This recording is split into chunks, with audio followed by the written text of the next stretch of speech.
합의를 통해서 성과 목표를 설정하게 되는 것입니다. 이러한 상담의 목표는 내담자의 문제에 따라서 다양하게 설정할 수가 있습니다. 궁극적으로 내담자의 긍정적인 행동과 발달적 변화를 추구하는 데 그 목표를 두어야 하는 것입니다. 이와 같은 다양한 정의를 종합하여 본다면 결국 상담이라는 것은 심리, 정서적 등의 다양한 문제를 가지고 있는 사람 또는 자신의 삶의 과정에서 의식적이든지 또는 무의식적이든 또는 의도적 또는 무의도적 어떤 이런 다양한 것들 간의 문제의식을 가지고 있는 아동이나 청소년이나 성인이나 또 여러분들이 지금 공부하고자 하는 노인 등 모든 사람들에게 어떤 심리적인 커뮤니케이션을 통해서 도움을 주는 인간적인 노력이라고 우리가 정의할 수 있는 것입니다. 그러면 노인 상담이라는 것은 상담에 대한 일반적인 정의와 유사하게 설명할 수가 있습니다. 노인 상담에 대해서도 많은 학자들의 다양한 정의가 있습니다. 대표적인 우리 박재관 학자의 같은 경우에는 노인 상담을 다양한 분야의 노인 문제에 관한 전문적인 지식과 훈련을 받은 상담자가 노인들이 당면한 모든 문제들을 의논하고 그 해결점을 찾을 수 있도록 도와주는 과정이라고 설명하고 있습니다. 노인 상담이라는 것은 결국 노인이 가지고 있는 그 문제 해결의 기초이자 노인 문제 해결에 공통적으로 사용되는 하나의 매개적인 방법으로 여겨지고 있다고 할 수 있는 것입니다. 또한 김태연 학자는 도움을 필요하는 노인이 전문적으로 훈련받은 상담자, 앞에 박재관 학자의 정의에서도 전문적이라는 얘기가 나오고 있죠. 여기서도 마찬가지입니다. 전문적으로 훈련받은 상담자와 대면관계를 통해서 1대1의 대면관계를 통해서 개인적이거나 또는 가족적이고 또는 경제적, 신체적 이런 다양한 문제들을 해결하고 감정이나 사고, 행동 측면의 인간적 성장을 우리가 가져와서 성공적인 노후의 삶을 살아갈 수 있도록 노력하는 과정, 상호 노력하는 과정이다. 이렇게 정의할 수 있는 거죠. 그래서 이 노인 상담이라는 것은 이미 우리 사회 속의 사회 틀, 사회 구조라고 할 수가 있죠. 이런 구조의 주변으로 밀려난 약자인 노인을 정서적으로 지지하며 또는 변화한 사회에 적용할 수 있도록 하고 노인과 관련해 어려움을 겪고 있는 가족 구성원의 지지를 도모하는 총체적 보살핌의 역할을 의미한다고 할 수 있습니다. 다시 말씀드려서 노인 상담은 그 주체자인 당사자의 노인도 있지만은 그 노인의 환경과 연계되어 있는 가족의 상담도 매우 중요한 하나의 상담의 역할이다. 이렇게 볼 수 있는 것입니다. 노인 상담은 개인의 노력도 엄청 필요하죠. 당사자의 노력이 전제되지 않으면 안 됩니다. 그리고 방금 말씀드린 것처럼 주변에 환경에 관련되어 있는 가족의 지원, 그리고 사회의 다양한 복지 정책이라든가 이런 다양한 공적인 개입이 필요하다는 기본 원리에서 출발하게 됩니다. 이러한 맥락을 우리가 살펴볼 때에 노인 상담은 개인 및 가족 차원에서 해결할 수 없는 노인의 욕구에 대한 구체적이고 실제적인 지원망이다. 이렇게 얘기할 수 있죠. 그리고 노인들이 남아있는 자녀 수명, 아직 그 생명을 다하는 자녀 수명에까지 이르는 노인의 발달 단계를 원만하고 또는 성공적으로 수행할 수 있도록 도와주기 위한 하나의 대안적 복지 서비스의 하나이다. 이렇게 정의할 수 있습니다.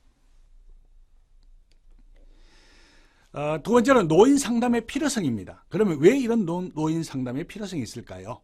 제가 수업에 들어가기 전에 여러분들에게 설명을 드렸죠. 현대사회는 고령사회라고 그랬습니다. 현대 산업사회의 발달됨에 따라서 인간의 생명의 그 수명이 연장되고 있죠. 그러다 보니 노년 인구는 어떻습니까? 계속적으로 증가할 수밖에 없다. 이러한 현대사회를 살아가는 우리 모두에게는 삶은 어떻습니까? 단순합니까? 그렇지 않습니다. 복잡합니다. 그리고 장래에 대해서는 불확실성을 가지고 있습니다. 또 다양한 세대 간의 가치관의 혼란, 이런 것들도 있을 수 있죠. 또 어떤 부의 불평등, 불공평, 이런 것을 통해서 사회적인 처우나 경제적인 불평등도 우리가 생각할 수가 있습니다. 취업 문제도 마찬가지입니다. 또는 결혼, 가정의 문제, 인간관계의 부족, 고독과 소외, 세대 간의 갈등, 엄청난 다양한 문제들로 인해서 정신적인 고통을 겪고 있는 것입니다. 더구나 현대인들이 경험하는 이러한 다양한 문제들은 과거에 비해서 어떤가요? 더 그 양적으로나 질적으로 그런 측면에서 심각성이 날로 더해가고 있는 실정입니다. 과거의 사회에서는 개인에게 문제가 발생되면 가족이나 친구나 주변에 있는 동료들, 이러한 사람들의 도움을 받아서 해결할 수가 있었습니다. 그런 사례가 많았습니다. 그러나 현대사회 구조 속에서는 이렇게 발생한 문제들은 주위의 도움으로 해결하기에는 너무나 문제가 복잡하고 그 양도 많아지게 되는 것입니다. 그래서 이러한 문제를 해결하기 위해서는 여러분들과 같이 전문적인 교육과 훈련을 받은 전문 상담사의 개입이 필요하다는 것입니다. 더구나 노인의 현대 가족의 구조적인 변화가 있죠. 핵가족이라는 이러한 여러 가지의 구조의 틀이 바뀌었죠. 또는 개인주의적인 가치관의 확대, 각자 개인에 대한 어떤 가치관들이 다 다르죠. 한 세대 안에 있는 사람들도 다르게 되는 거죠. 또는 세대 간의 차이가 심화되고 있고요. 자신이 겪고 있는 어떤 상대적인 빈곤감 또는 박탈감, 이런 것들도 있을 수 있죠. 경제적 빈곤, 이러한 다양한 차원의 문제를 겪고 있는 것입니다. 이러한 현대의 인구학적, 사회학적 변화는 다양한 차원에서 노인 상담의 필요성이 날로 높아지고 있다, 이렇게 설명할 수 있습니다. 이러한 분위기 속에서 그러면 20세기 초에 미국을 시발로 고등학생의 직업지도 운동과 더불어서 정신건강운동이라든가 정신측정의 표준화 검사 등이 발달해서 전문 상담이 날로 발달되면서 그 중요성도 증가하게 되었습니다. 이후에 관련 학문과 상담의 실천 현장에서 계속적인 임상 논문이 발표되면서 이론의 기반을 날로 튼튼히 다져가고 있고 또 발전시키고 있습니다. 오늘날에도 이러한 다양한 분야에서 이러한 이론적 배경들이 활용되고 있는 것입니다. 세 번째로 노인 상담의 목적입니다. 상담의 일반적인 목적은 우리가 살펴봤던 상담의 그 정의에서 나타난 바와 같이 장래의 개인의 발달에 영향을 미치는 것들에 대해서 현명한 선택을 하도록 지지하고 안내하고 촉진시키는 것이다, 이렇게 설명할 수가 있는 거죠. 그러기 위해서는 내담자의 자기 노출이, 내 자신의 자아가 가지고 있는 모든 것들을 노출시키는 이런 것들이 반드시 필요하게 됩니다. 그래서 내담자의 자기 이해를 촉진시켜야 하는 것이죠. 이에 따라서 상담자가 의도한 대로 내담자의 행동 변화를 이끌어 가야 하는 것입니다. 상담의 궁극적인 목적, 여러분 교재에 있는 것처럼 네 가지로 요약할 수 있습니다. 내담자의 행동을 긍정적으로 변화시키는 것이고요. 또한 내담자의 잠재력, 그 내담자가 가지고 있는 숨겨져 있는 어떤 힘과 능력, 이런 것들을 촉진시키는 역할을 하게 됩니다. 그 다음에 내담자가 가지고 있는 문제, 다양한 문제들을 해결하고 그러한 증상들을 제거하는 것이 목적이죠. 마지막으로 그 내담자의 자아 정체감을 확립시키고 긍정적인 자아를 가질 수 있도록 도우는 것이 노인 상담의 목적이다, 궁극적인 목적이다, 이렇게 설명할 수 있는 것입니다. 이렇게 노인 상담의 목적은 노인이 필요로 하고 있는 의료적이나 사회적, 정서적 자원을 효과적으로 동원하고 이용하도록 원조해 주는 것을 목적으로 해야 합니다. 그로 인해서 신체적인 강점을 더 강화하고 건강 약화에 적응할 수 있도록 원조하는 것이죠. 이것을 우리가 얘기할 때 건강상담이다, 이렇게 얘기하죠. 두 번째로 보호, 주거에 대한 욕구를 충족시켜주는 거죠. 그 해당하는 노인이 어떤 생활할 수 있는 주거 공간을 만들어준다든가 또는 적당한 시설에 입소할 수 있도록 한다든가 또 가족뿐만 아니라 지인들에게 당하는 어떤 학대, 노인 학대에 대한 상담 등을 얘기할 수가 있습니다. 또한 그뿐만 아니라 지역사회에 살아가면서 새로운 역할을 가질 수 있도록 도와주는 것이죠. 어떤 여가 생활을 돕는다 또는 취업을 돕는다 하는 것들이 있죠.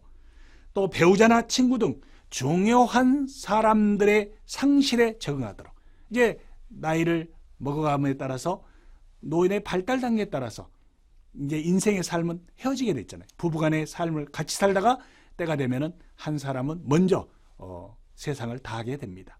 자, 이럴 때 당하는 어떤 심리 정서적인 문제, 이런 것들까지도 적응할 수 있도록 해야 되고, 죽음을 맞이할 때도 담대히 맞이할 수 있는 이러한 상담들이 돼야 된다. 또한 산업 현장의 일터에서 이제 퇴직을 하게 되죠. 급작스러운 퇴직은 어떤 정서적인 심리적인 혼란을 가져오게 됩니다. 그래서 은퇴에 대비한 어떤 훈련, 상담 또는 재정적인 변화에 대한 대처, 이런 것들도 필요하게 되어 있죠. 그리고 인생의 본인의 삶을 통제할 수 있는, 자기 스스로 통제할 수 있는 이러한 통화적인 상담도 우리에게 필요하다 하는 것을 말씀드립니다. 이러한 노인 상담은 노인의 발달 욕구를 이해하고 환경에 대한 노인의 적용을 돕는 것을 1차적인 목적으로 삼아야 합니다. 맥도날드와 한이라는 학자는 다음과 같은 관점에서 노인 상담이 추진되어야 한다고 얘기하고 있습니다. 첫째는 개인적인 문제를 해결하는 데 도움을 줘야 한다는 것이고요. 두 번째로 중요한 결정을 하는 데 도움을 줘야 한다는 것입니다. 세 번째는 노인 스스로에 대해서 더 잘 알도록 하기 위해서 자신이 자신을 더 잘 알도록 한다는 얘기죠. 그리고 네 번째로는 그들이 행복하지 못하고 어디로 가야 할지 모를 때에 그들의 이정표를 제시해주는 힘이 돼야 된다. 이렇게 설명할 수 있는 것입니다. 그리고 다섯 번째는 어려운 상황을 다루는 법, 방법, 이런 것들을 제공을 하기 위해서, 또는 여섯 번째로 공감적이고 지지적인 대화자가 돼서 그들의 마음을 위로하는 측면도 있어야 되겠죠. 일곱 번째는 위기를 겪는 동안 그들을 도와주고 지지하고 위로하고 이러한 것들을 제공하기 위해서 노인 상담의 내용들이 진행돼야 된다 하는 것입니다. 그러면 이러한 노인 상담의 공통적인 특성이 있는데요. 그 특성을 좀 살펴보도록 하겠습니다. 먼저는 구조적인 측면과 내용적인 측면, 그리고 목표적인 측면, 이렇게 세 가지의 특성을 나누어서 설명드리겠습니다. 자, 첫째는 구조적 측면입니다. 상담은 반드시 내담자와 상담자가 필요하다. 지금까지 설명드렸죠. 혼자서 할 수 없는 것이 상담이라는 얘기죠.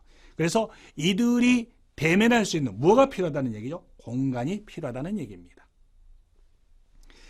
물론 요즘은 물리적인 공간뿐만 아니라 우리 정보통신의 발달로 인해서 인터넷, 어떤 SNS, 다양한 통신망을 통해서 할 수도 있지만은, 그래도 가장 납보를 형성할 수 있는 것들은 물리적인 공간을 제공해서 그 공간 안에서 서로의 마음을 주고받는 이러한 상담이 필요한 것입니다. 내담자는 상담자를 믿을 수 있는 존재라고 여기기 전까지는 자신의 문제를 결코 잘 얘기하려고 하지 않습니다. 그래서 내담자가 신뢰감을 가질 수 있도록 어떤 편안한 공간들을 제공하는 것이 필요하다 하는 것을 말씀드리고요. 다음 두 번째로 내용적 측면을 살펴보면은 내담자는 항상 문제를 가지고 있고 상담자는 문제 해결을 위한 조언과 충고 또는 그 교육을 제공하게 되는 것이죠.